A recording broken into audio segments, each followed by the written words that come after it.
got a whole lot of movement though. Okay. Raindrops. What is up, Team Colossus? We're back at you again with the how-to series. We're going to be doing a common exercise, the leg press. I'm sure a lot of you think you know how to do it, but I promise you, you will learn something new from this video. There'll be some great takeaways, so be sure to smash that like button. Let's dive into it. The leg press is an amazing mass building exercise because you can load a ton of weight in a safe position where you don't have to worry about being crushed or necessarily failing. It's got amazing fail safes, as most of them have a lever you can open and close with. However, a lot of people do it wrong. They'll really overload themselves. They'll push themselves past an actual working motion where they're getting full range of motion reps.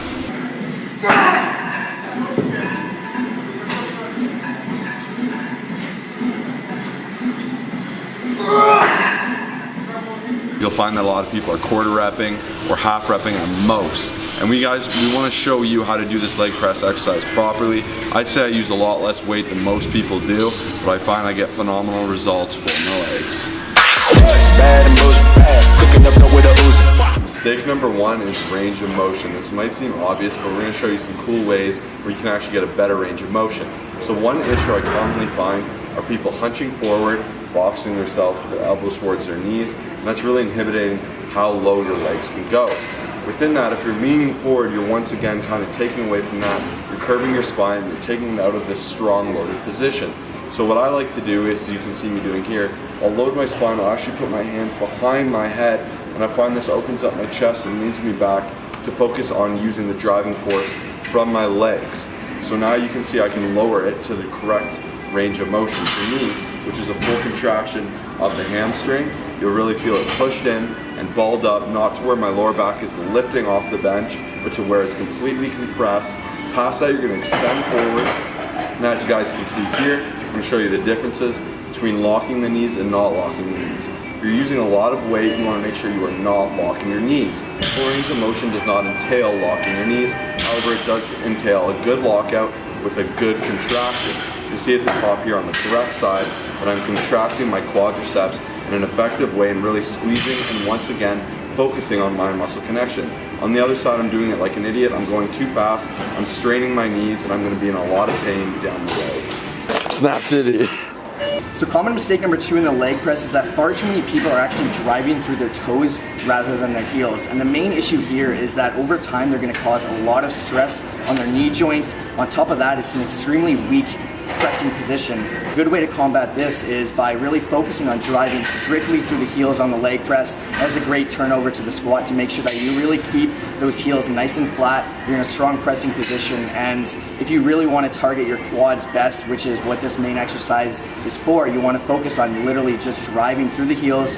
Keep your toes nice and flat, and you guys will develop huge quads and be able to press a large amount of weight.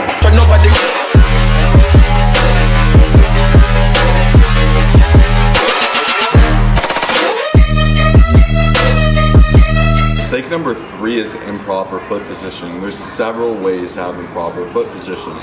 The first and the most common mistake I see is people that keep their feet straight. Some would argue that this is okay, but in my opinion, the safer bet is to have some ducking of the feet. It'll look like this, as you can see on the screen now.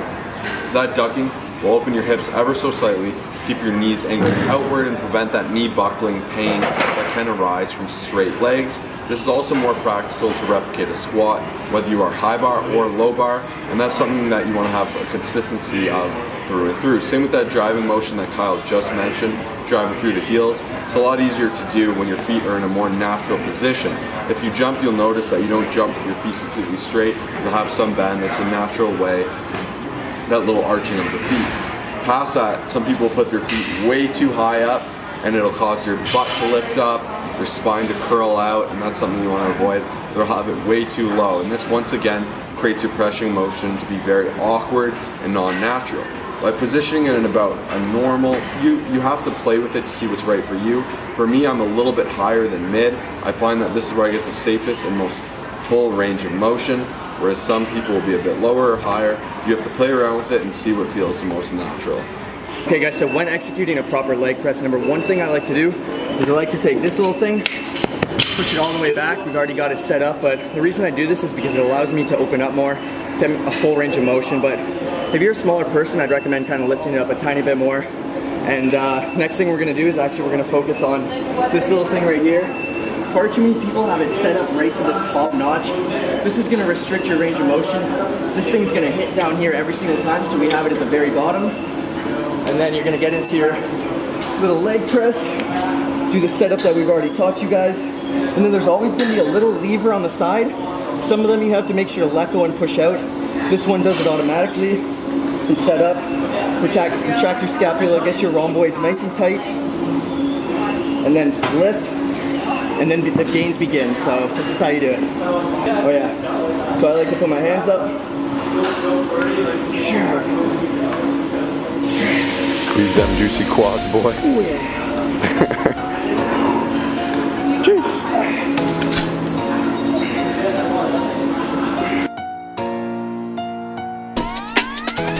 Variation number 1, we're kicking it off with the narrow stance leg press. Now there's actually a common belief that keeping the feet together works the outer sweep, also known as the vastus lateralis.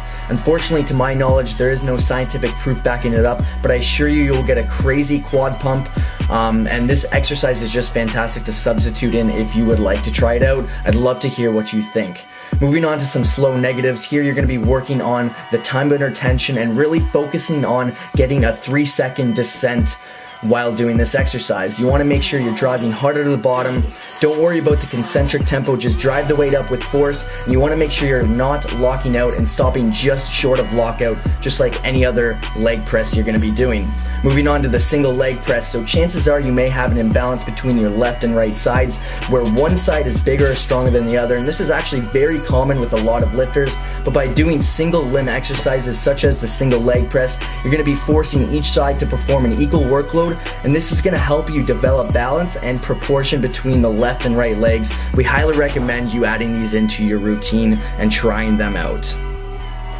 Okay guys, we hope you learned something on the leg press today. If you enjoyed it, make sure to smash that like button, share it with a friend who does it improperly or wants to learn. Make sure to subscribe to our channel and we'll see you in the next video. Peace out.